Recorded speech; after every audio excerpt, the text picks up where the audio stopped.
Man, I don't remember exactly how we found it. I just remember hearing something about a Christian organization.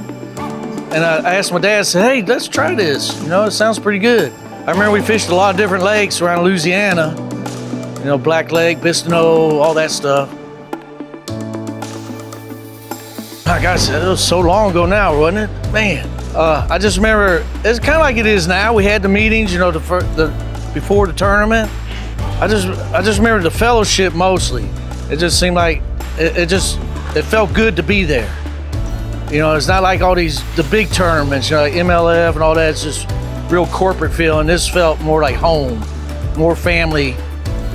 And that's what really got me about it.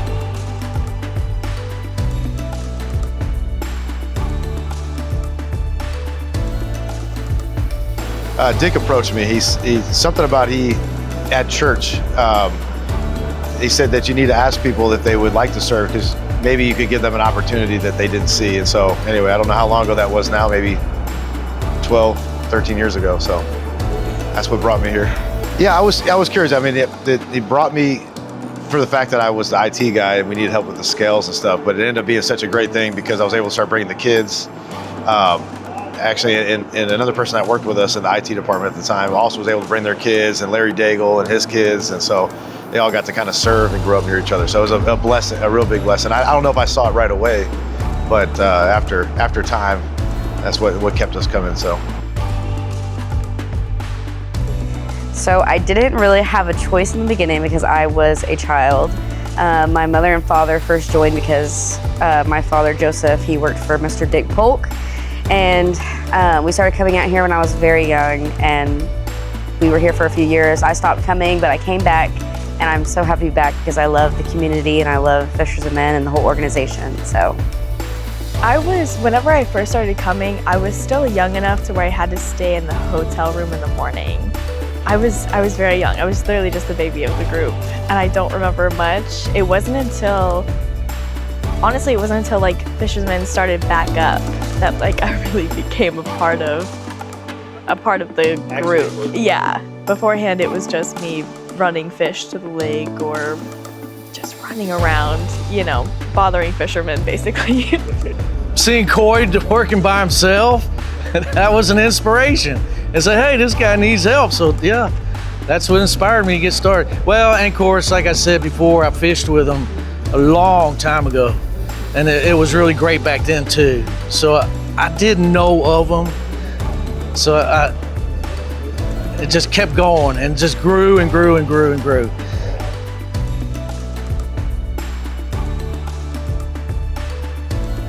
yeah, so it's hard because since I have two separate ideas of Fishers of Men, because I was here in the beginning, and then when I came back, it was sort of like updated and running a little bit differently. But I guess like now with how the organization is now, I think really just coming for like the family. And my favorite moments really are just all the hotel rooms when we get to like go back to the hotel rooms and spend time with Joseph, or even like the Daigle boys, and we play video games or like stay up late talking and just have like that intentional family time. That's like my favorite moments in Fishers of Men. Good or bad? No bad stories. Oh my gosh. I guess met these two people, last name Thibodeau, Jessica and Teddy. Yeah, they just brighten the whole atmosphere around here. But the one thing that keeps coming to mind was that baptism we had that night. After the meeting was all over and we gathered in the church where the baptismal was, and that guy got baptized. And I got to run out and buy shorts for the guy because we didn't have any shorts. So, so I got to be a big part of that. One of the last tournaments, specifically the dinner, national anthem, we went to go play it, and there was some issues with the speaker as well as the video that we had chosen. It was different. Well, we all know the infamous Dick, like what happened to Dick with the, I don't know if you want to talk about the national anthem. I don't know, that was a pretty decent one. I was tasked with the tech stuff as normal, and we had some issues with the speakers and didn't necessarily get the right national anthem that needed to be played to begin with as well. We were going to play the national anthem, and so instead of doing that, we had been using Leanne Rhymes' version of the national anthem for several years. And we decided we were going to do a new one. So someone said, you need to listen to this one. So I did. I listened to this guy, and his national anthem was fantastic. Well, they didn't have access to Apple Tunes, so they needed it in another version. So I said, all right, get this guy's version of the national anthem. So we get up there, get ready to run it. I cue Joseph up in the booth and say, all right, Joe, it's time. Go ahead and, let's run the national anthem. And I turn and I face the flag.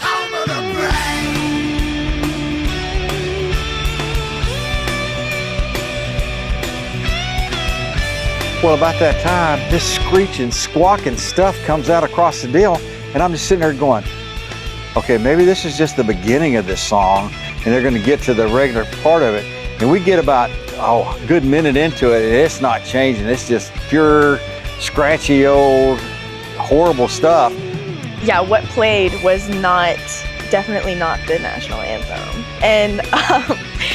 And we both just panicked. We, looked at each other and just kind of froze, and then went under the desk, which was not a good option. And poor Dick, leaving him up there stranded.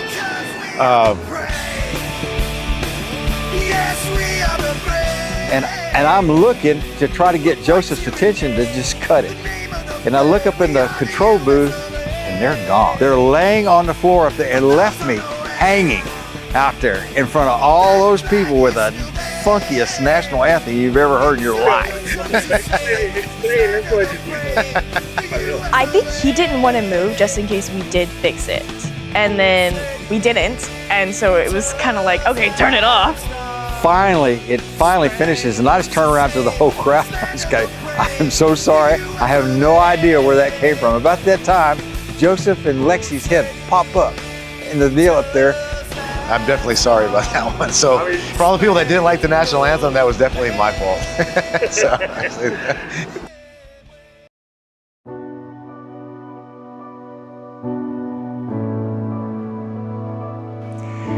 Really a sense of community, because I know so many people feel alone. We do these prayer cards, and we get so many, and there's so many things that people put on their prayer cards of what they're going through. And sometimes you can feel like you're going at it alone, but prayer truly does work. And even outside of season, we get messages in a group chat of prayers that are coming through, what we need to pray for, and just a sense of community and having prayer warriors in your corner. I hope that they're able to see the bigger picture of you're attracted to maybe fishing at first, and then somebody that comes here and that is saved, and then just the growth after that, is amazing. To see who they talk to next and whose life they change. It's fun to watch. On the most basic level, fellowship and community. Having a group of fishermen that become friends that you can meet through this community. And there's conversations of religion, things like that, but just it opens up a door for opportunities like that. And I think I love seeing that, and I love seeing the friendships that have blossomed through this, and you see them grow over the years, and you hear stories of them meeting up with their families outside of Fishers of Men. It's just, That's Jesus Christ, man. I mean, that's what I want them to experience.